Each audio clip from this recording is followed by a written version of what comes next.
Welcome, everybody, to another episode of Inside Scoop with Alex and Jeff. I am Alex Dingman. I'm Jeff Doss. What's up, guys? How's everyone doing? Insiders, thank you guys for joining us. And again, if you do not know, we are sponsored by the Virtual Fight Tour, and we are excited to bring you, this is crazy, but it is episode, how am I having a hard time bringing this up? Is that right? Yes, episode 225. So we've been doing this for a long time now, and we are excited for a big show. We just had two amazing shows with Richard Plowden, and man, we learned so much and had a lot of fun, and we're going to bring him back soon for one more to really attack some things that we missed, but also get that kind of like really vibe with them too, and like get that pod kind of thing, right? Like asking kind of the questions that you and I ask each other, like, okay, if you had a team of any of the people you've ever coached that do not include anyone named Plowden, who would you pick? Like, who are the five, right? Like, that's something I want to, things like that, right? Yeah. Hearing your toughest opponents, hearing your, listening things like that. They're just fun for us sport karate nerds, right? So, it was also fun to hear. I can see the wheels turn in your head right now.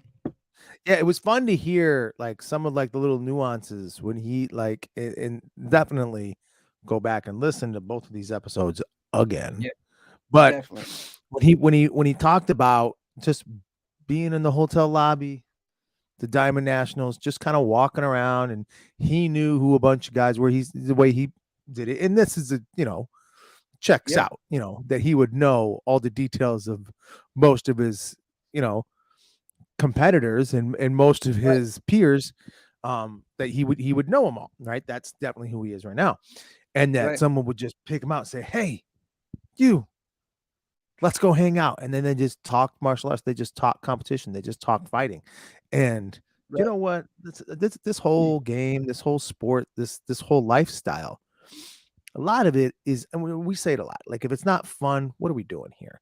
But it's also about relationships. It really is, right? This is, and we're you create them all the time, both good and bad, right? That happens, right? This is an emotional activity. Combat martial arts, combat sports is that way because there's really not other things like what we do, right? And combat, right, which is what his venue and avenue was in martial arts competition. There's really not anything else like that. And even in the forms aspect, it's just so different. There's really not anything else like this.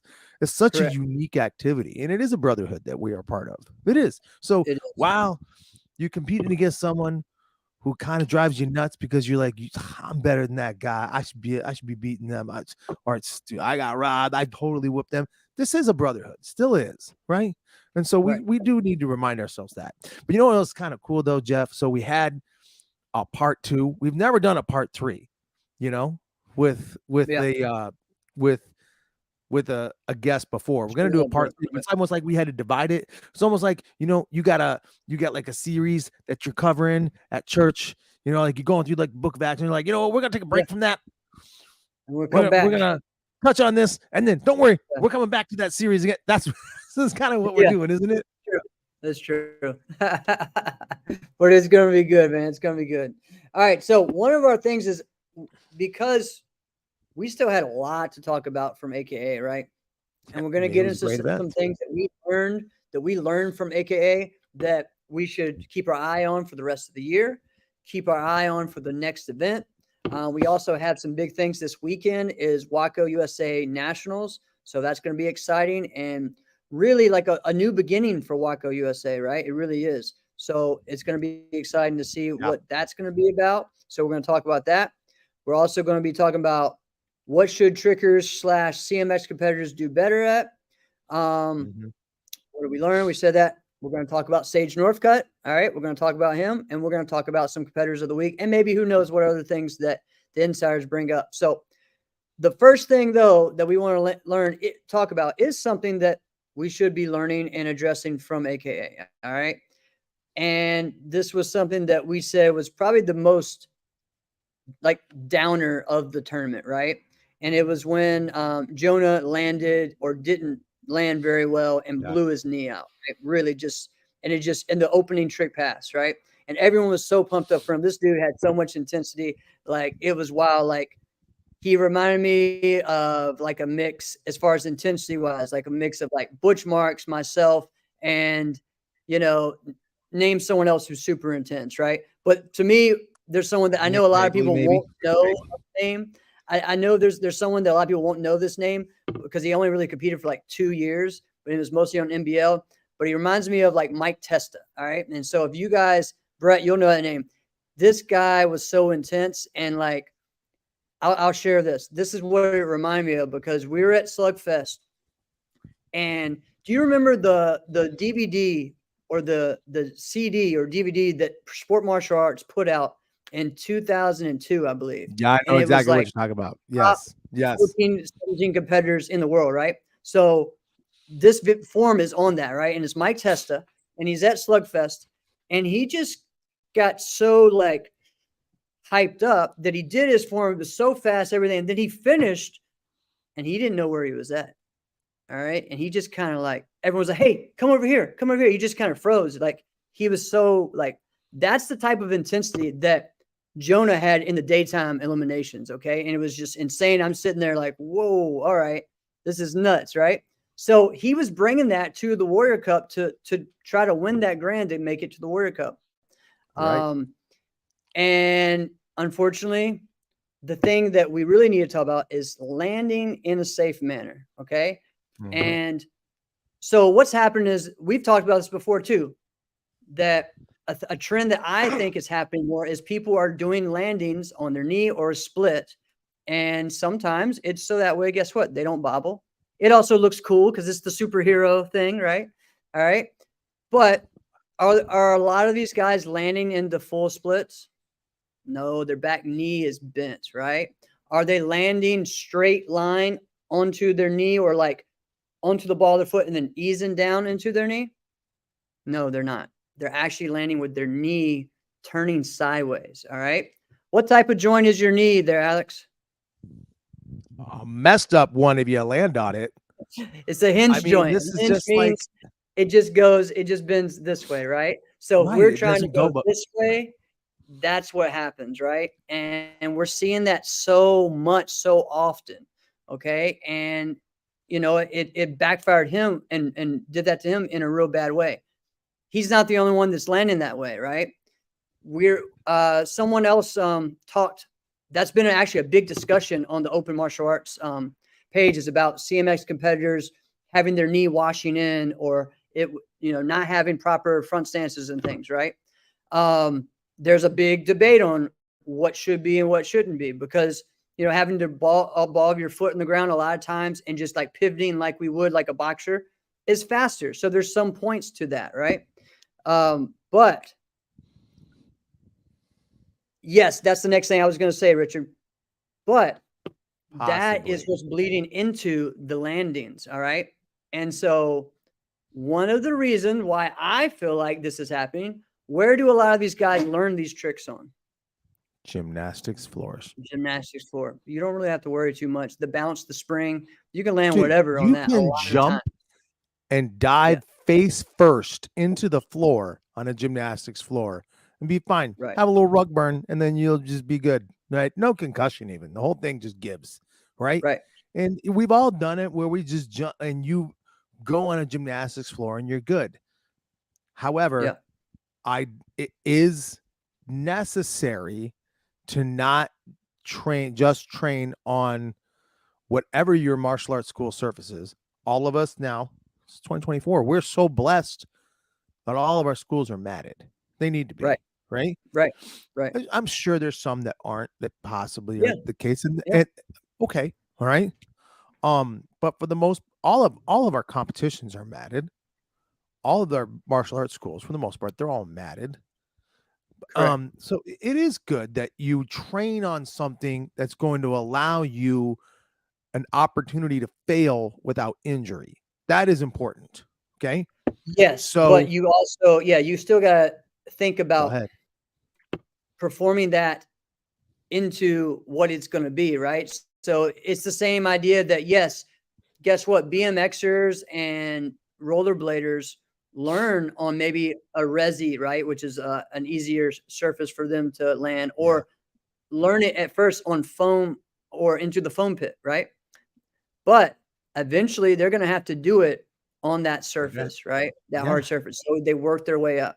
And yes, there are still a ton of events, with that. So I think too many of us are trying to train and do stuff that doesn't work on the surface we're at. Because we've tried doing, let's look at New England Open. They would do the gymnastics mats. Now, there wasn't spring floor, but they had those thick mats. I know what I'm going to tell you about. That didn't work for me, for my style. All right. Because if I'm bouncing every time I'm a standing kicker or anything like that, or even like the couple, like we did Korean forms on that surface. Yeah. Dude, the ending of my form, I bounced and tripped and was like, whoa, like I wasn't used to that surface. So it's hard to figure out. So and I think we talked about this before too. I'm sorry, I'm kind of running along. There's a lot of things because this is a very, because I'm going to be on this topic for a while. Like this is something that's been kind of evolving for a while, right? Some of us have said maybe CMX divisions have one, a ring that's bigger, two, maybe a thicker mat, and that could be the case. The other problem on that though, how are we going to judge stances and things if you're having a bouncy floor, right? You can't. Yeah, that's why you can't do that. It sounds like a great idea, but you can't. Right. So I don't want to go for it, Jeff. I don't want to. No. You go ahead. Go to that next part because. Well, I'm gonna change. I'm gonna veer a little bit one direction. So the injury problem is also one that will always kind of be there because of what we do. You brought up a topic. You said that you eventually you do have to do this on a real surface. Okay. So most people won't even remember, I've never seen me do forms at a high level. That did happen at one point. And I did used to do that. Right. And there was a time, you probably would never believe this, where I was doing double twists. Right. Right. I was doing I'll never forget. This is 2002. And I'm just like, holy crap. I can do a double twist and I can land bang. And I was coming out of it. The first twist was a twist and I didn't run into it. I just did a spin kick and then went right into a double twist. Right. And the first twist was a twist. And then the second twist, I came out and it was like an illusion twist because I wanted to land solid. Well, and I'm like, I don't know if I'm ready because obviously, where was I doing this? I was doing this in a gymnastics school. Great. I'll never forget this. This is January 2002. All right. And I'm like, dude, I think I can do this. This is early in the year. I'm going to do this. And everybody's going to be like, holy crap. Right. And that I was really prepared for that. I had a ton of crap in my form at the time that I had never actually done before that point. And I'm ready to do it. Now, at the time, I'm also training with Anthony Murata, who low-key could do tons of tricks, but nobody ever saw him do it. Nobody ever saw him do nothing. Right. And I remember being like, holy crap, dude, how are you not doing this stuff? But he's just that kind of guy where he's like, I'm not going to do it unless I do it perfect, which I think we're kind of robbed of because he didn't have a super long competitive career. So he just never got to do it, which is kind of sad. But anyway, so I took that little nugget and I'm like, I've got to do this in the karate school a lot before I can go out. And I went to do that and I get a hairline fracture in my heel. All right. That's right. And I realized I'm like, I don't think I can do this. And I'm lucky it was a hairline fracture. You know what I mean? Right. I went out in 2002. We didn't have mats, right? No. If I went and did that on a gym floor, I could have shattered my stuff. You know what I mean? Yep. If I would have been that ballsy, because I'm not kidding. I was landing them solid. Pow, like, dude, I can do this thing. Well, of course you can do it in a gymnastics school. Imagine what the things the other guys are doing right now, But this is, 22 years ago.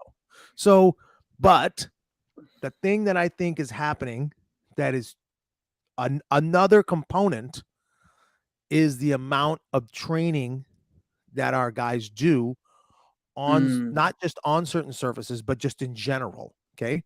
So I think that Thanks, we Steven. are, most of our competitors are more athletic in certain ways than we've ever been. Okay. Yes. They're, Yes. they're faster. Their skill level is a lot higher. All right. I don't want to say things like, it was because we're talking forms. I don't want to say things like stronger, because I actually don't believe that that's the case. Right. As a whole. All right. But as a Right. whole, I think that the skill is higher, the speed is Right. higher. I just think things like that. And like, you Yeah, I look at mean, someone 5 years ago looking at yeah. forms right now, they'd be like, oh my gosh, I didn't even think this stuff was possible. And that's just Yeah, I 5 mean, years ago. you just look at the 16-17 division, every single person jumps really high now. Like Exactly. everyone. It's not like, oh, he's got big hops. Oh, he's got like they all have extreme high. That's what I sat there, I was watching, I was like, wow, okay, everyone is a jumper. Like it's crazy, Yeah. right? So Everybody can do everything. right. But here's the thing. So we can all do those things, but now it's like, is your body used to every type of area? And I'm Exactly. fumbling over my words, guys. I'm really sorry about this. But one of the things I guess I'll go to is being a little bit more of a well-rounded martial artist. There you Okay. go. Oh, also Did a you well-rounded athlete. A well-rounded well-rounded athlete. athlete and martial artist, but Yep. specifically martial arts, right? A great cross training for fighters is forms. They don't want to hear it. They don't want to do it, but that's the truth. Yeah. And not because we can go like, your form is going to be very applicable to what you do in fighting. No, it's not. It's not at all. We're not doing that. We're not going to go back into where, like, your stance is going to really help your fighting. No, your stance is not going to help your fighting and plugging it in like that. But the practicing of martial arts at a high level absolutely is going to help your fighting. And the same thing for forms. I think high level forms competitors will find more joy in fighting than they actually think that they will, because the stress level lowers dramatically when you fight, because you don't have to be perfect at every moment. Yeah. You don't have to be perfect at every moment, right? It's true. You could have a complete blunder and be like, all right, well, that sucked, right? Yeah. Turn it around, win this fight, right? You can't do that when you're doing forms, right? You make a big blunder, it's over. But the kind of training, and I think your body's not conditioned. I think this is the case for pro athletes as well. Look at the NBA. Yeah. Nobody's been bigger, faster, stronger, more skilled than they are right now. But why are they so much more injured? They're more injured all the time. There's tons of injuries, right? But yet they're also having all this load management. They're taking games off more than anybody's ever done that. It's because they're not training the same. Their bodies aren't conditioned for this type of stuff all the time.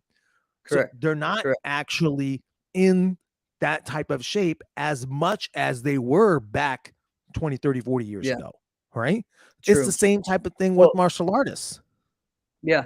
Yeah. No, you're right, Alex. I take it as look at a lot of these guys that are trickers. They're not going to the gym. They're not doing anything else but that, right? They're not really cross training.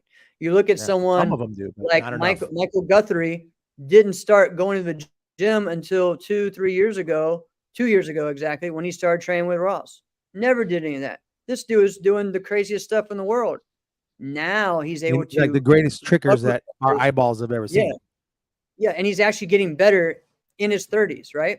And he's getting better, and a lot of people, they're like, all right, the other guys at that level were retiring and quitting at that time. He's still competing. So because of that next step and working with Ross and working on that training, right?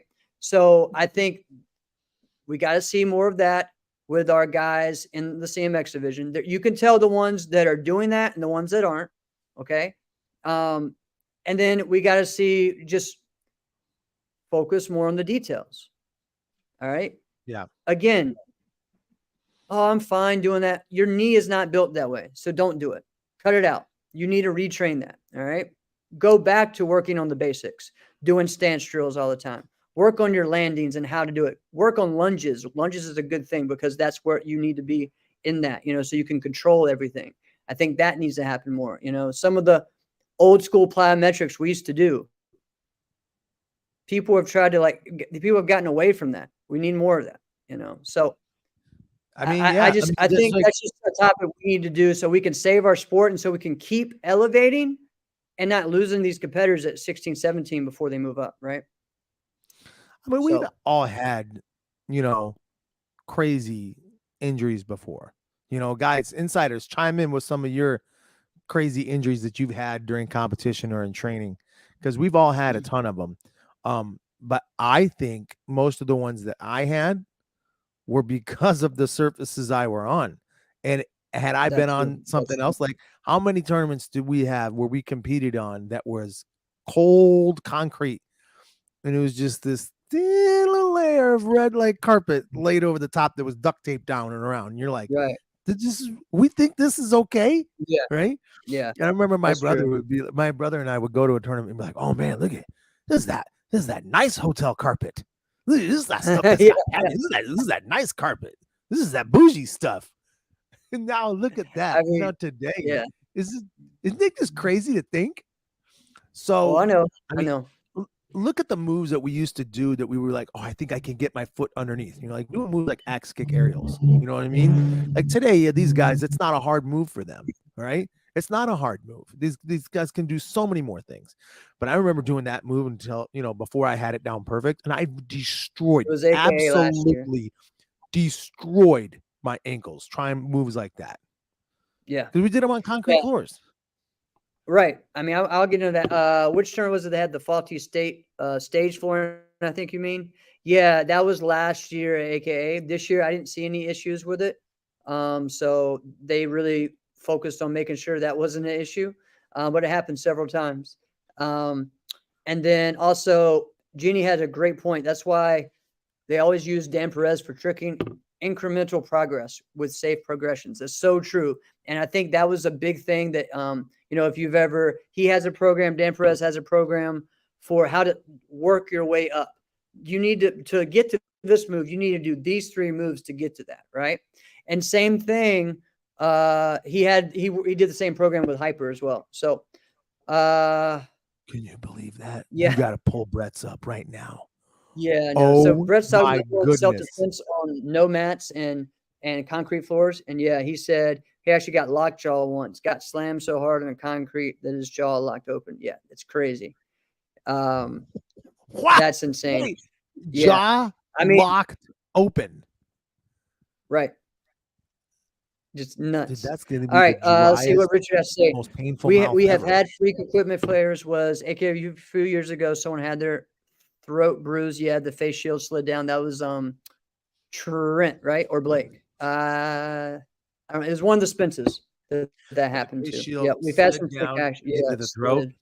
Oh, yeah, that's rough. We've had some scary ones. So again, guys, I think get with someone like a Dan Perez, but also someone like Ross, someone who's going to help build. There's a lot of guys that understand what we do. There's a lot of good gymnastics people that also are strength and conditioning coaches that can do it.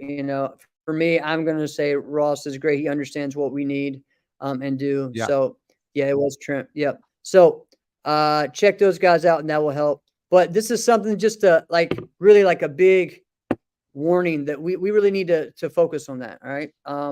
If we do, everything I think is going to get better as well. So, all right, let's get into some competitor of the weeks. I'm going to go ahead with, while we're talking about tricking and CMX, I'm going to go with someone who was a pioneer and is really like the person who led loop kicks to where they are today.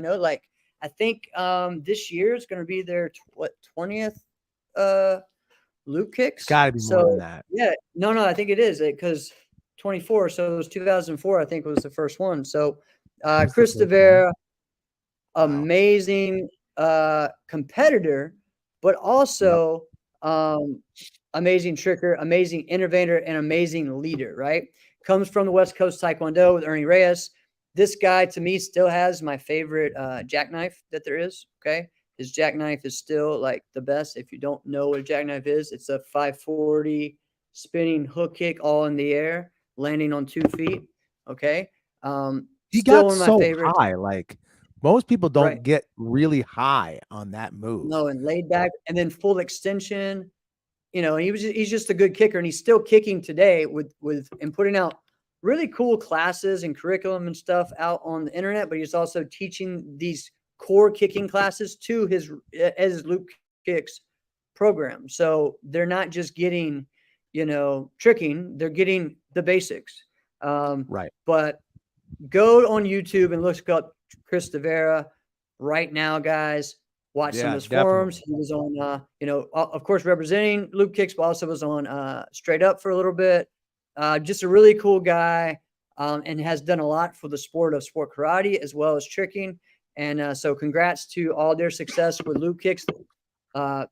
Check out Loop Kick Camp as well this summer. And, just overall, I think he's someone as well who's focused on, he's had some injuries, but he's maybe a year younger than me. He's probably the same age as me, actually.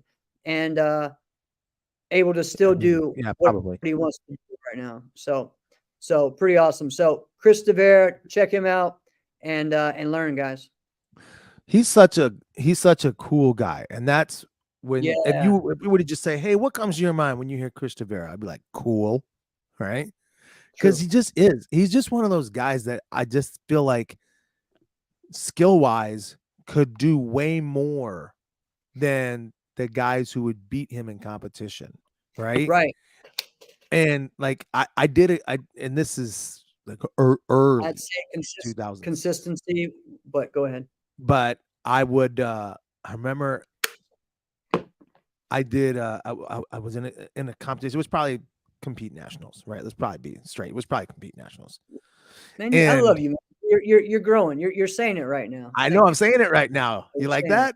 I'm learning. Like anyway, he just did like a 540, boom, lands, freezes, and then does a 540 the other direction with the other foot. And I'm like, I don't even know people who even want to do it the other way. Yeah.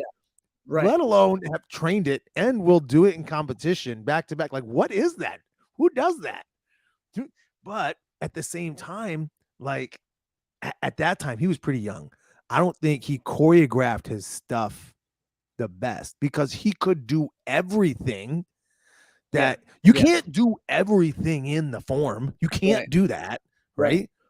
And then, so like you have this like jumbled, like amount of moves that you can do.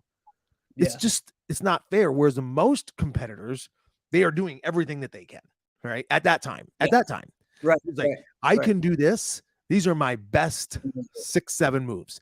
Here you go. Yep. And a guy like Chris is like, I can only pick 6. Yeah. You know what I mean? Yeah. He's like, which ones do I do? All right, let me try this one. I've never done this before. And the rest of us are like, huh? What? Right. What is? Who thinks of that? And he had so many of us like very creative. How do you judge that at that time? Nobody knew how to even judge that.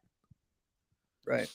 Watch so right now, if you guys haven't, go to Compete Internationals or Compete Nationals Instagram page, and they're putting out a lot of great old school footage. All right. It's awesome stuff out there. They put a video out of myself and Steve Horst doing kicks doing our forums from 2005. I totally forgot that I was even at that event until I saw it at AKAs. But they also have, I think from that same year, Loop Kicks doing their demo, and watch that. Just the way the choreography for that, man, it was really cool. They were definitely underrated with that as well. So shout out to Chris Devera. All right, let's get to your competitor, and this is someone that we are probably going to see this weekend at the WAKO USA National.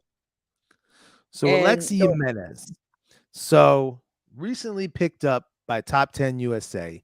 We've seen her around for a while. She's a young adult, right? New-ish to the women's division, right? We'll say it this way. Yeah, right? last year. New-ish to the women's division. She's got a ton of skill. And when you watch her fight, you clearly see that, like, you're like, oh, you're you're really good. You're not putting everything together that you have. Like, you are capable of a lot more than what you're doing. And I'm pausing right now because Jeff and I talked about this off the air, and he's like, all right, Alex, what's the best way to say this? Okay. I think what's missing for her is, and I don't think she has this attitude. I'm gonna be just straight. I don't think she has this attitude. I think what's missing from her is just the ability to say, get the F away from me. Right. Because I think when you look at her and when you fight against her, you think you can push her around. And people do, right? And people try to, right? Because if they will go skill for skill with her, that's her best stuff. So why wouldn't you try to push her around? Why wouldn't you try to muscle her? Why wouldn't you try to knock her off her game? But if she comes back, right, or initiates that, right, almost like, F you can't mess with me, right? I'm gonna make this a problem today, right? Then you got to scratch your head and go, well, what the heck am I supposed to do now, right? So, and there's so many competitors, so many fighters that have fit this bill in the past. Take Alex So Lane. Alex, right, yeah. But again, Is that where you were that's going? Because that's where I went. That's a great example because he's also a Florida fighter just like her, right? And when Uh-huh. you saw Alex fight in Florida, you saw a different Alex.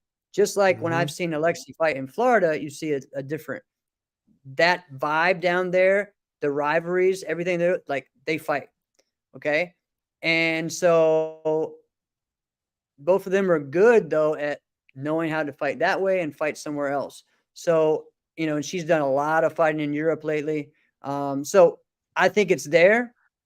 It just depends on the situation in the case. So I don't know. I would love to see that, and I think that's what's going to take her to that next level as well. Just that killer spirit in there. So I don't know if this just joining Top 10 USA is going to bring that out of her. It typically doesn't. Like, that's not what brings it out of people, joining a team, right, but right, I think it could certainly help.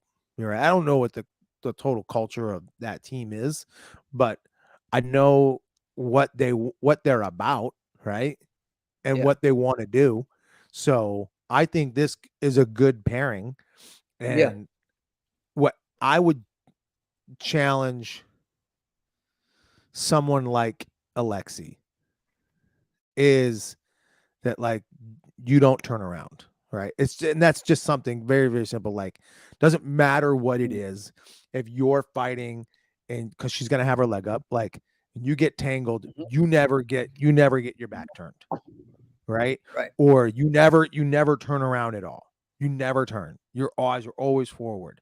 Like, when was any time you ever saw Ross Levine, just because we mentioned him, yeah, ever turn around? I've never seen it in my life, right? right. And even I mean, and you're talking about someone whose best thing was a D side, right? And he Right. still didn't turn all the way around. And some people do that when they do a D side. They just stop and drop, So yeah, you're right. Speaking of, Ross Levine and people that could benefit, I don't think that there's a lot of people that couldn't benefit from his training. Right? I think No. most everybody could. Yep. Yep. All right. So let's go into, let's see, we got several different things. Let's get into what we want to see from WAKO USA this weekend. Okay. I will be down there coaching. My son's going to be competing in 3 events. So excited for that. Going to be doing some different things out there. What I like about this is we don't get too many events that have good, solid, continuous fighting that has rules and it's organized, right? Let's be honest. When we have continuous fighting at tournaments in America, It's rough. just yeah, because we don't know what the rules are. We don't know that Yep. they're trying to make it. Some places I've been where they're just like this kickboxing without a ring, right? Then there's some that it's Yeah. like, okay, just hit them as much as you can. We'll count even if it hits the arm. And then there's some where it's like sprinting. Then there's some that's just wild and it looks like a tough man battle, right? Remember a tough man fighting back in the day? right? Butterbean, right? Butterbean fighting or Big Mama fighting, that type of stuff. So what's cool about you don't remember Big Mama? You remember Big I Mama? do. I do. Okay, because I remember Dottie dropping her and oh man, that's just great. That was one of the best things ever. It was Dottie White, yes, from Sport Karate, winning the world championship in tough women, beating Big Mama, the most scary woman there was in the sport. But anyways, I digress. So WAKO USA, it's exciting. I think this is going to be, a big event for them.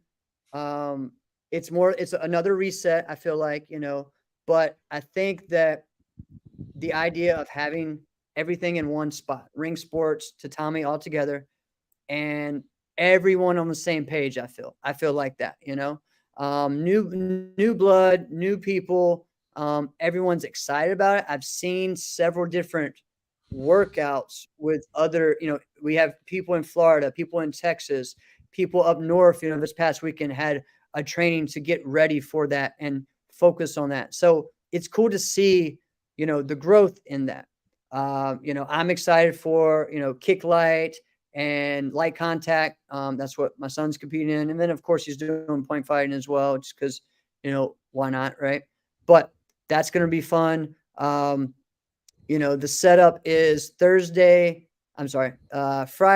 is going to be kick light and light contact, but also, you'll have the ring sport start on Friday. Saturday will be point sparring, and I think, more ring sports as well. Sunday will be the forms aspect, and then I believe they're going to try to do some team sparring and open weight that isn't necessarily like to qualify for the Pan Ams or the World Championships. It's more like we're here. Let's go. Let's make this a big event. Do this. Let's do let's this do this. other division. Yeah. Yeah. The other thing that I think is an important thing that people need to check out, Ross is doing a seminar at 10 that morning on Friday. So take advantage of that. Orlando's like his second home. I don't think he's ever lived there, but like he loves being there, and Orlando loves him. It's true. It's true. The other thing that's cool about it's just the organization, right? Yeah. So it's, coaches meetings, you have scheduled, that there are referees meetings going on and clinics going on throughout the week. You have exact time set for weigh-ins. You have exact time for this, for that. So it's really cool. For me, it's just exciting to get down there and just see it. For me, it's exciting going somewhere and just being a coach, and also being able to watch everything and not have to worry about competing. So it should be a fun weekend. If you could do something with WAKO USA, what would you do? What's maybe one thing that you think WAKO USA should be doing or should be representing? What is something? I know. Wait, you asked a couple of different questions there, Jeff. You surprised me. You don't normally do this to me. You got me. So again, what would you do if? Like something I would do if I was involved with them, or what I would do to be involved, or what? What do you think? What's your opinion on WAKO USA? Like, what do you want? What direction do you want to see it go? Let's stick with the tatami side. Yeah, I think they're in a really good place right now. I think they're really good. Like going into the last World Championships, I said I was talking to Rob Zabilski, because he's the president of WAKO USA, and I said, Rob, you almost got the team that if you would have just looked at it and went, I guess I kind of want to have this guy. This is the best, and I want that guy. He's the best. Like you just have it, and you got it organically, and you got a great national championship, and it looks like you got a lot of guys who want to be a part of that. I said, if you would have had, you're right, like the best coaches that you would have wanted a part of that, you pretty much got that. Now there's some other people that aren't a part of it that are phenomenal fighters and coaches, of course, right? But Uh, I mean, it's in a really good place. I mean, you're Yeah. starting right away. Number one, when you get, Bailey Murphy's on your team, like, okay, things are looking pretty Yep. good. And then you look Right. down the line and you're like, oh no, we also have Tyreek Saint. Like, okay. And then you look down the Yeah. line and you're like, oh no, we also got Devin Hopper. And you're like, this thing is looking pretty dang good, right? Yeah. And it just keeps and it just continues and it just continues. So I think what I would really love to do or love to have happen would be that more martial arts schools and teams would want to be a part of that, whatever it Part is of that it. they're doing. I think more Yeah. WAKO events would be great. Yeah, So so this is a big deal that's happened. USA Sport Karate down in Florida is aligning and being kind of like the regional circuit now down there and having WAKO events, having regional qualifiers. Um, and for me, honestly, I'm going to tell you why we need something like more WAKO events. And it's not really even for the point fighters. It's for the continuous and the kick light. Because where else can you do kick light at? There's not another man, circuit that does that. You can't. So, like I'm trying to explain it to my son. He's like, okay, so if I do this, what other events do I qualify for? What, like this is what it. do I have to stay at this? Like, because I'm like, listen, honestly, you're doing this, and then we'll go to Pan Am's, like in Chile. That's pretty much it, really. Like now, Yeah, maybe there's some other ones, but it's not, like right now, yeah, that's kind of it, But hopefully there's some other ones, or we're gonna have to go to do IKF kickboxing, which is like point kickboxing, which is light, kind of the way to get yourself into that. Because I'm sorry, I'm not just throwing him into a fight right now. I'm gonna get him doing these first, and then get him within the next year to do, you know, go in there. But anyway, I'm just saying, like, it's confusing because people want that next step, right?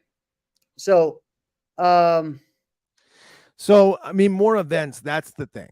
The yep, team feeds, and I'm gonna since we just had him on, for 2 episodes, I'm gonna quote Richard Plowden and something that he told me probably 10 years ago, and he says the team feeds the few, the tournament feeds many, right? hmm, And he said, um, the sport needs more tournaments, right? yeah, yep, You can't if you don't if you want to play basketball and you have a bunch of teams, but they only play 3 games a year.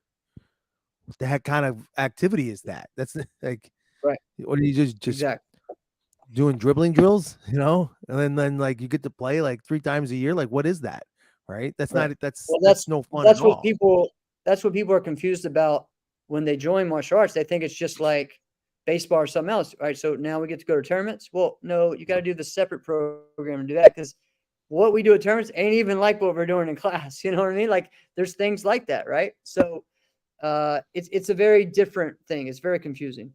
And then you add in that in America we have so many different leagues that the rules are different and stuff. So, Right. uh, it's like, all right, listen, like my plan is, okay, we're gonna do this, we're gonna try to do that, but then on the way over that, we're gonna try to do circuits that have continuous. We're gonna do, like AAU Taekwondo has continuous fighting. We're gonna go get that. We're gonna go do this. Maybe we'll try to go back and do WKC continuous. Like you got to be able to. Right now, that's the way it is right now for continuous or kick light. WKU has it, right? Maybe I think the new like WMAC has it, right? So, are the rules really that different from tournament to tournament? It's not as Maybe much the no, but it's rules as it no, is the it's culture. exactly there. You go. That's what I say. The It's the rules, and you'll find that organization. when you go to different areas. If you go, and I've not done this, but if you were to go to like a South America WAKO event, right, Right, versus doing one in Florida, it might it might be a little different. You're like, well, these guys call this really different. This is way different, right? But right, then you go to Europe and it's a whole nother level. But it's not that different from what we know, even from our sport. Like I say this, like you want to go fight in Michigan, don't defensive side kick. Don't. right, It's not gonna get right. called. right? Just defensive punch, right? But if you didn't know that, Correct. like, it would be like, oh, this is a shock, right? But if you want to, if you go there, it's just and it's not just in the way things get called. It's in the way that people move. It's in the verbiage, the mannerisms, the whole culture. Everything is so different. So it's not the rules, it is the culture. Yep. All right. So, anyways, I'm excited about it. I think it's going to be a big weekend, and I hope to have some cool things to share, So, overall, it's going to be a good weekend. I mean, can't ask to go to a better area right now to go to Orlando during this time of year. So, should be fun. Yeah. Again, I the mean, not that Orlando. Nashville was bad. Going to Nashville is not bad. It's a great area. It's a fun area, Oh, no. but I'm not saying. I'm just saying, like, this can't time beat of year. Orlando. And right. And it's at, the Wyndham Hotel, which everyone's used to from WKC. This will be my first time going there. So, because I've missed a lot, as Mr. Plowden was calling me out on, but all right, let's go into what we learned from AKA real fast, maybe, and then we'll try to get to our last thing about one of our sport karate zone. All right, so first thing we already said about what we learned from AKA, surface is important. That's cool, Tony. Let's see, are the rules that all right? Richard was just talking about it's more about perception than rules from event to event. Martial arts tournaments are not that far excluding grappling. Yeah, they're not that much different. It's more like culture, but also the organization, the professionalism is, I think, the key, right? Yeah, is it just another tournament like this weekend? Yes, but I feel like the professionalism, I hope, is at another level. So, all right, what do we learn from AKA? Honestly, let's go with that. I felt the professionalism at this event was the best that it had been in years, right? And I felt that. And we always see that in the finals, but I feel like they took a step to the next level during the daytime too, as far as with the organization and with everything there. What can we learn from that? I want to touch on that. So they've got a good team running AKA. They've got and it's not like a small team, and it's a lot. There's a lot of people that put this thing on, and being in Chicago is where everybody wants to be. Right. When we were in Schaumburg, people were like, I mean, I'm glad to be at the first tournament of the year, but if it's going to be here, I don't want to come back again. Right. And so then, it was a different vibe. Yeah, you're right. And and it costs so much more being in Chicago. All right. Yeah. And then it costs a ridiculous amount just to really do anything. Right. Because you have to pay the union guys so much. I was chatting with John Sharkey after the event when I apologized for getting him in trouble for DJing in the lobby and after the finals. So, and then he and I were just rapping and we were just talking about it. And he just said, it's a stupid amount of money that he pays to just to set up chairs because they won't let him do it himself. Like little things like that. Right. So it's a lot, but there's a big team of people. Now I had already planned on going there, putting my name in the hat and like, you know what? I'm invested into this. I just, was a ref and I want to see our sport go, to the heights that it can. I want to be around the event. I'm going to be there. I'll put my name in it if people think I'm of use, right? So I'll do that. So Nick Schneider gives me a call and he's like, hey man, are you going to be there? Can I count on you? I'm like, yeah, count me in. Boom. Okay. I'll take care of you. This, you're done. You're in. Cool. And he's like, who else do you think? And I'm like, call this person, call that person. I'm like, dude, we'll be in. All right. If you're calling me, I'm in. All right. And I think the personal touch like that to just say, listen, we need you. Now, they probably could have just got me anyway, just by, because Alex lives in the area. He'll probably be here. We'll count on him. Right. But to have that personal touch, which is what it comes down to. Remember, this whole thing's about relationships. Remember that we said that. And when you have the relationships, people will do that. And you go, and when you see certain events, you can just tell which area, school, or organization has the best relationships because dude, they show up and like they just man the whole thing, which is great. Now, I mean, we talked about it. I got there like first thing in the morning to start judging. I stood up and I didn't sit down Didn't sit down. because we were judging the entire day, right? Entire day. And it's I was I mean, exhausted. literally, they were fighting at 8:30 in the morning, and we didn't stop. Right? right? They just moved a different fighting division over there, right? Which I kind of like the way they did that. The only bummer was I didn't really get to see a lot of forms on Saturday, but that's okay. What are you But I mean, I think overall they did a great job with that. You know, of course, there's always something that you can learn, but I feel like they did the best job that I've seen over the past 2 years of people learning from their mistakes from the year before and fixing that, you know. So I would agree. That was cool to see. Yeah. Brett has a great one because this is one I was talking about the other day. Right now, the most competitive division is the 18 plus women's Japanese division. And guess what? It's going to get even better in the Korean division too. Like just think about some of the people that are in there. So these 18 plus divisions with this new group of women that moved up, I mean, you're talking about, all right, we have Gabrielle Dunn, we got Amber Rutherford, we got Katie McMillan, we just have Logan that moved up, Logan Goodman moved up. That's just 4, all right?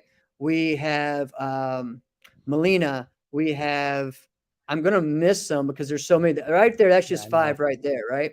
And then you have other ones that moved down, like Clarissa Villanueva, sorry. And I don't know her new last name. I'm sorry. She just got married last year, 2 years ago. Let's see. Oh, Kaylin Kowalski, right?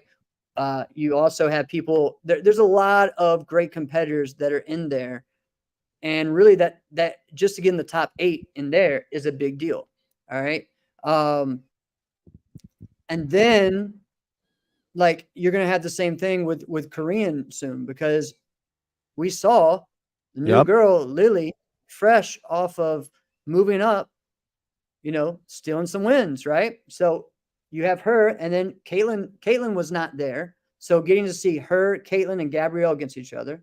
All right. And you also have Rissa Kalar, who is a new pickup at the end of last year for the Army team. She is a multiple-time ATA world champion. She's also young Ahsoka. She did all the stunts for young Ahsoka. So she is competing now in that. She has some great kicks. So you have those 4. Then there's other ones that I'm missing. Oh, you have new competitors that just moved up. You know, like Kate Esmond and so many other competitors that just moved up. So the women's traditional divisions right now are exciting. So yes, should they be on stage? You're right in everything you said, but the comment about it should have been on stage is really I think in some ways a preference, but not that they get to choose. Right. I'll ask you, Jeff. You want to compete in the ring, on the floor, or on the stage for the eliminations? Just for the division. Just for their division. What would you rather do? Be on the stage? It really just depends. Yeah. Or depends. Floor? Most of the time for me, my floor is going to be better on the stage. I mean, sorry. I mean on the floor. Like the surface is better on the floor, right? Most of the time. For traditional. For open, for those guys that want that springiness of that, doesn't really work. You know, I enjoy being on the stage Friday night for forms. That was fun just because of I think the thing is the feel and the vibe, right? They get around those stages and they get pumped up and that's contagious. I think that's something there, right? But we got that as well during the daytime in the Japanese divisions and the Korean divisions. Like there was a lot of people around there because they were either fighting right next to us or they were, you know, in there as well. So I don't know. I don't necessarily have a preference as long as the stage isn't crappy, isn't janky and bouncy and got dips and everything in it, you know? And unfortunately, a lot of times the stages that they give us during the daytime are bad. The final stage, though, is usually really good. But the ones that you have during the daytime and most of these tournaments are pretty bad. You know, Blame the it on only those one that I union would guys. say, huh? So blame it on What'd those you say? union guys. But the only ones that I think don't do like diamonds, you know, they use the stage they use during the day is the one they use for the finals. Okay, so they're really going to make Right. sure that one's a good, right? There's certain events like that, right? Um, Ocean State actually is a pretty good stage. That's the one they're going to use for the finals. There's different ones like that, but then you have ones where the stages, you know, the little stage, like, you know, AKA has 3 stages at their tournament, right? US Open has, you know, a stage during the day that isn't, you know, necessarily as good as the one they're going to use in the finals, right? There's different events like that. Um, Battle is usually is good because that's their final stage. So I, I don't know. Again, we're talking back to how we started the show, surface, right? Mm-hmm. Our stage is really what we need for that. I don't know, man. I mean, No, and I can tell you, well, you just mentioned battle. I remember a battle where this was, yeah, it was 2014, so it was 10 years ago. We're competing, and if it wasn't for Raymond Daniels, they would have kept us in that ring, and yeah, we were sliding all over the place. And I remember like being like, I can't, I can't do this, yeah, right?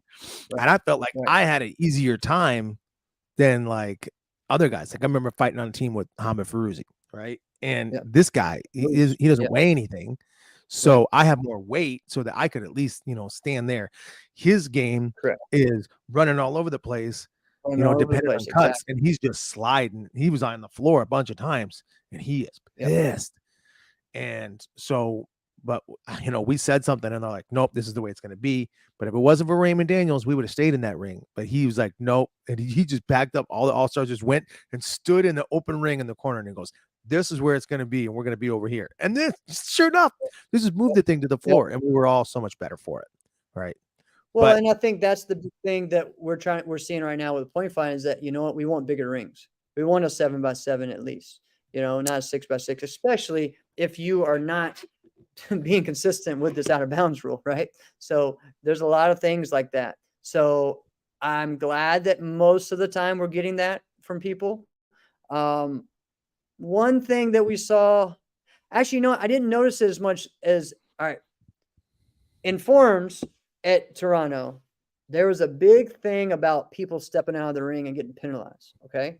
That wasn't something, I mean, I haven't seen that ever in NASCAR be something that was a thing.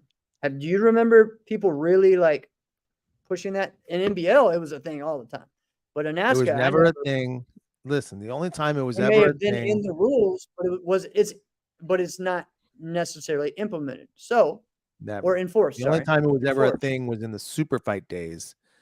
But even Right. even then, like it was such a thing, where you were looking for it because it was so different. Like Right. your eyeballs are on it, Right. But even I if you just think got like a too. warning for going Right. out and it's like, listen, you cannot go out again. So they'll sometimes go out again, and it's just, and I Yeah, get yeah, it, but not wanting to award I'm talking penalty about points. forms. Yeah, but no, I'm talking about forms right now. Like stepping out of the Oh, ring forms. So at Toronto, that was a big thing they were being told to enforce. I didn't really see that or I hear agree that with this enforced a in lot. AKA. I agree with it, but the problem is with Toronto is that all the rings were attached and they were small, and you Oh didn't man. necessarily know exactly, okay, is this my ring or is this the one next to it? All right. Oh, And for so real. that part was a There was little, no buffer. yeah, right. And so that part was Oh a little wow. different, right? So, and again, for me, if you want to enforce these things, we've talked about this so many times, and this was something that Kappa really brought to as well, which we got to get back to that, was reviewing those rules with people before the division starts. You know, hey, you can't do these forms. Okay. Hey, you can't do these moves. Hey, you can and that too there, Drew, the rings weren't consistent. You have to say, hey guys, guess what? If you step out of the ring like this, we are going to deduct a point from you. The problem is that how many points is it in the rules that it says you have to deduct?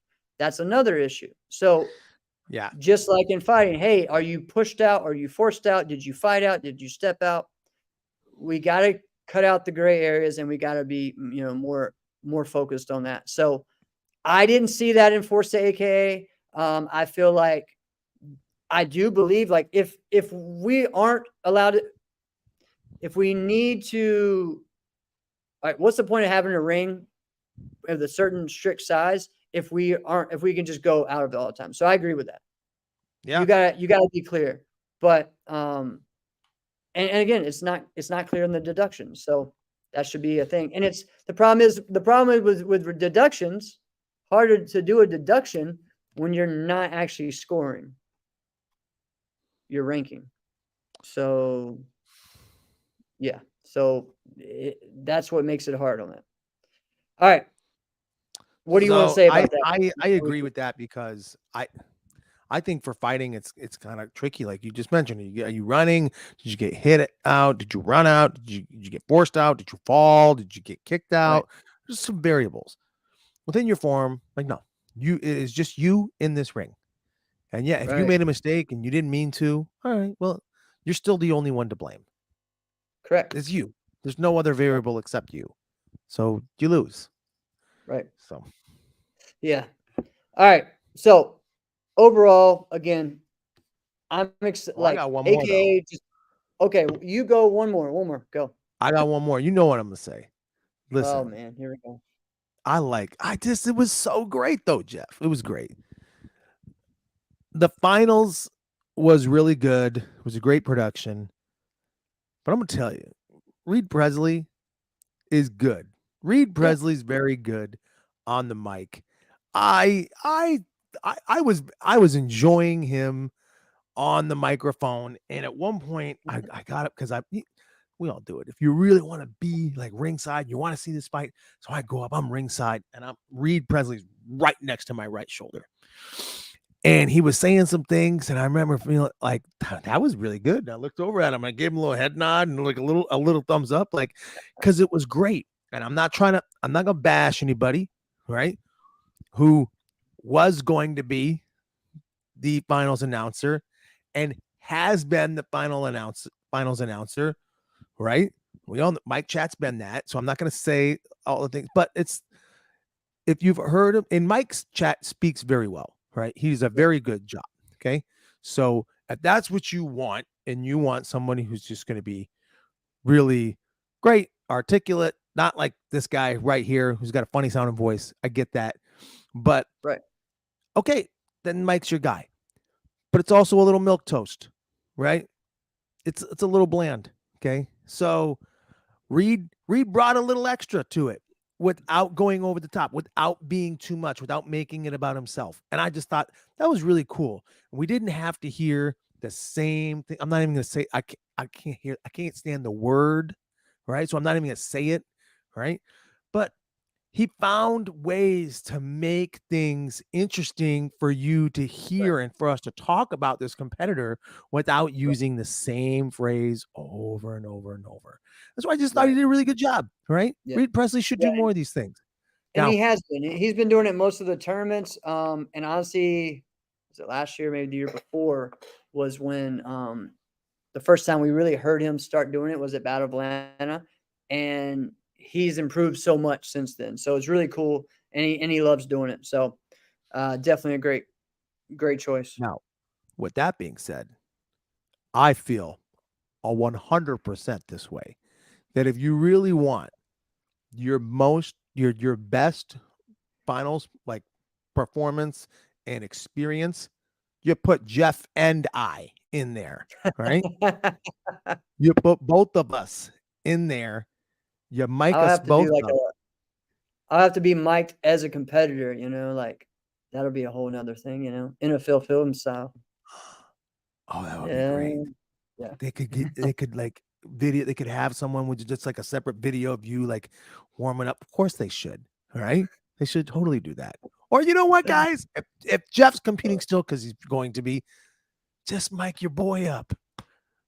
I'll take care of it. Trust me. It'll be entertaining. It'll be stuff people will talk about for, I don't know, At least another year until they get somebody else in there. Oh man. Oh, here we go, Jeff. Ooh. Yeah, I know. I'm in, Jeff. All right. So listen. Wait, Jeff. You can't take out, your classic announcer there. Even I'm not gonna upstage Mr. Christensen. Come on now. All right. Last thing that we want to talk about, and this will, I don't know, maybe be 5 minutes, maybe 10. But what's next for Sage Northcutt? All right. His last fight was a couple weeks ago. He was supposed to fight Shinya Aoki. If you guys don't know who Shinya Aoki is, do this. Sorry. All right. Anyways, Shinya Aoki is one of the greatest Japanese MMA competitors of all time. He also is one of the best grapplers of all time. Okay. So again, if you don't know, just do this. Smack yourself. All right. Anyways, and dude, he's a dangerous competitor, but he's been doing this for a long time. He's 40 years old. He's been fighting forever. And I think he was on like a 2 or 3 fight losing streak, right? Sage and him have been supposed to be fighting for the past 3, maybe 4 years. Several times, either Shinya got hurt or Sage got hurt, or there was things with COVID and stuff, right? So this was supposed to be Sage's like fight. What had happened was that, and this is for one championship. So this was in Japan. Okay. So in Shinya's home country. I guess Uriah Faber and the other coach, Uriah was able, that is Sage's coach, right? His camp. Uriah was able to have a visa and go, but the other coach, his got denied. All right. So Uriah went back with him. So now Sage is already there for several days. All right. I guess him and his dad. I don't know if there has to be someone else, another coach. I'm not really sure, but his other main coaches were not there. So they warned them. I think it was the day of the fight. They told them the day of the fight that this is what happened. I'm thinking it's like 6 hours or maybe even like this is happening. Like I heard the story from the one GM. Like the prelims had already started when they told the team that our team's not here. We can't fight. So it wasn't like something that was done like a day ahead or 2 days ahead. It was kind of a last minute thing. Now, the ONE FC, man, this guy, he knows how to run he's a genuine guy. He's a great guy. And he offered a world champion grappling guy to step in, here. You still have, I don't know all the details. I'm sure, listen, you're in another country. The last time you were in another country, you got your face broke. And a lot of people were complaining that it was because of the coaching and you not having the right team there. All right. So I get that. Right. Well, that's one thing. So I get that. But at this point, when you're denying fights or you're saying, hey, this just, it can't, it's not always going to be perfect. Right. And so I don't know. We love Sage. We want to support him. But these situations make it hard, and I think, again, this was just a bad timing thing because, again, this fight keeps getting put off. Sage backed out of the fight because his team was not there. He was there, and I think his dad was there. I'm not sure if someone else. I don't know all the details. But Sage is one of us. Sage is one of our guys that we've wanted to get behind. He had a great fight, his last win, and won. I felt like he was going to win this one easily. I felt like personally he didn't need a jiu-jitsu coach there because he has good wrestling and he has good striking. Just knock this dude out, which he can. Now, does that mean that Shinya Aoki isn't good? No, he's amazing. And the thing is, the guy that stepped in for Shinya Aoki was actually, I think, a higher contender, John Lineker. And Aoki tapped him out. Okay. This dude, Lineker, picked up the fight, decided to fight 2 hours or an hour within, so he wasn't prepared to fight. The guy who was there to fight to do the grappling, defend his grappling world championship, wanted to fight Shinya Aoki in his MMA debut. Like, and he offered to fight. Hey, can I fight twice tonight? Like, what?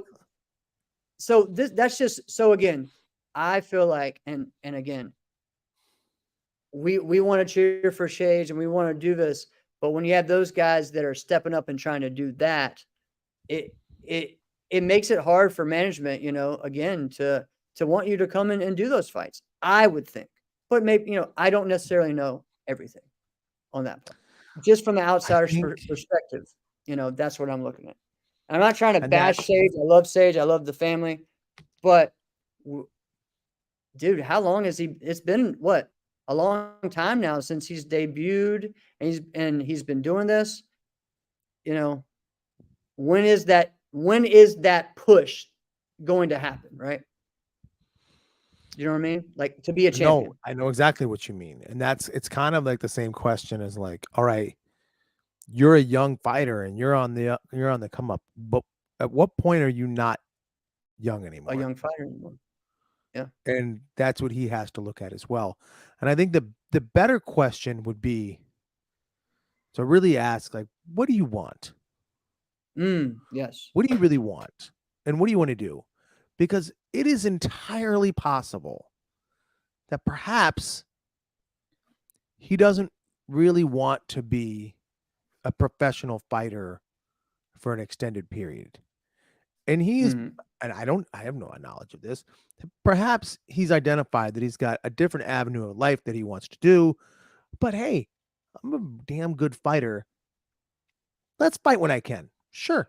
Let's fight when I can. Yeah. And if that's the case, hey, yeah. Yeah. If you're just kind of like the hobby, like a karate tournament, like, yeah. If I can get it off, yeah, I'll go. If I can get in some rounds, and sure, I'll go compete. But this is professional fighting. This is prize fighting. This is a big freaking deal, right? So you can't play around like that. And he's not playing around like that. And he's taking it very serious, which is why he wants his guys there.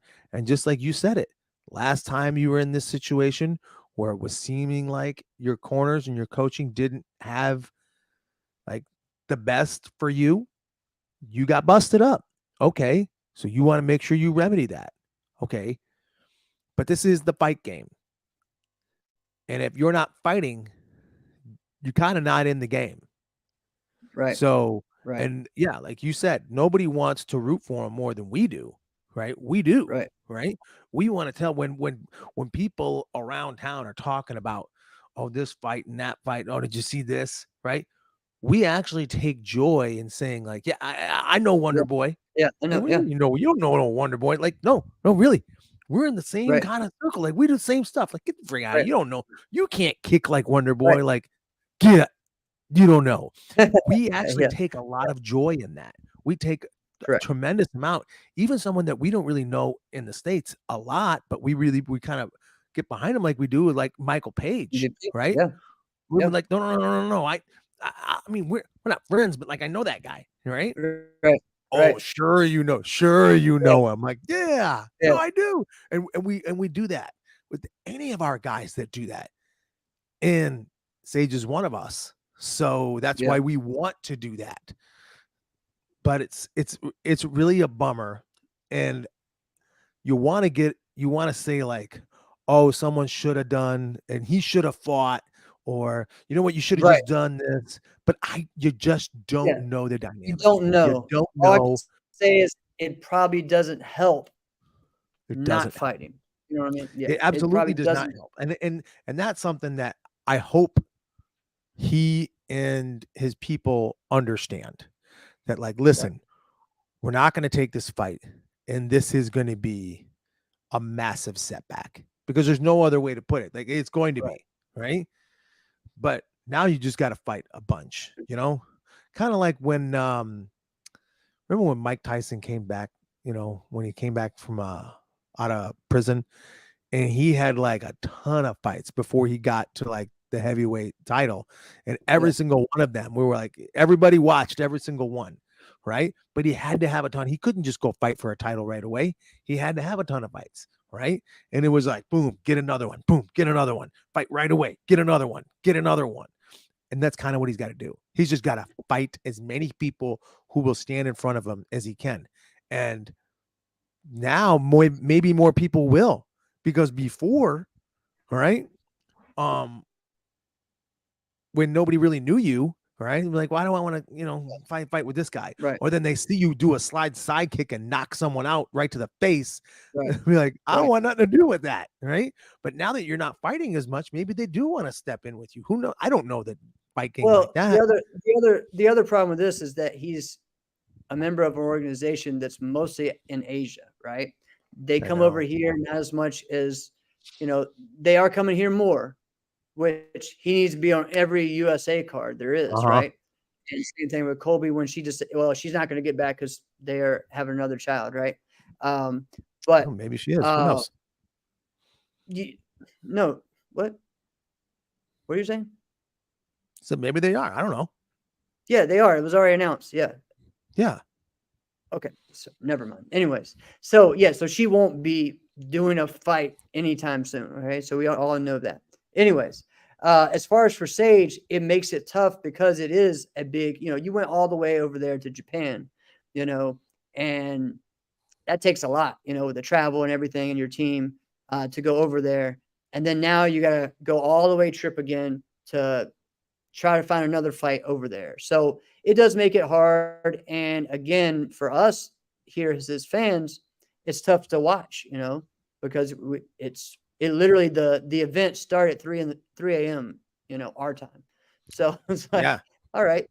So, but again, I hope the best for him. I hope that he has some more fights, in one, and that it turns out well, and then maybe, that's where he finishes his career. I don't know. Maybe he decides to go back to the UFC or do maybe PFL, or maybe he joins Karate Combat. Who knows? I was just going to say that.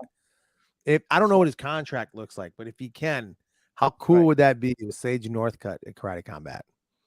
Oh my gosh, it'd be devastating. He would just destroy guys. I'd love to see that. Cool. Let's make that happen. Would be with cool. him and his cartoon-like tree trunk legs. Oh man! All right, guys. So, anything else you got to say? All right. This weekend. Oh yeah. Super Bowl weekend. All right. Who do you want to win? All right. Well, let's give context. Okay.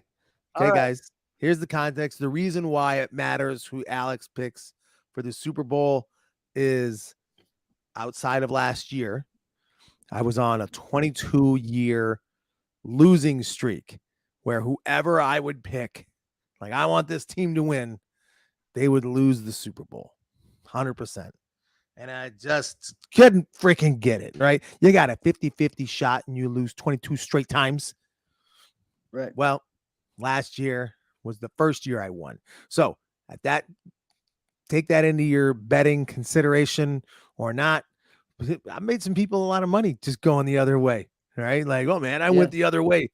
I made some money, right? But then last year I lost some people some money because they went the other way and I actually won last time, all right? Okay, so this year with the Chiefs, Niners, drum roll please. Your Super Bowl winner is the Kansas City Chiefs. All right. Cool. So I'm going the other way anyways. I'm going the Niners. You're going to go the other way anyways? I don't know. Maybe. I don't know, man. Yeah. I like me some Travis Kelce. And now they're all Swifties. Who knows? Yeah. Oh, man. Would it be wild if she just like showed up and was like, you know what? I'm also going to put my hat in for the halftime show performance. All right. Yeah, I'm just I know. Gonna go in there because she's bigger than the NFL anyway. Yes, definitely. All right. We got we got a 49ers. Going the and other we got way. another 49ers. Yep. All right. All right, guys. Man, this has been a great show. I just make anybody mad. How about that? Because I know I've done that before. Where they're like, don't pick my team. Yeah. All right. Yep, my dad says 49ers as well. So Bears. Yeah. All right. Okay. Oh, Bears. Go Bears. All right, Alex. And we got next week. We got part 3 of the Richard Plowden show. Yep, this is going to be a good one, guys. Yes, sir. This has been another episode of Inside Scoop with Alex and Jeff. I'm Alex Dingman. I'm Jeff Doss. See you guys next week.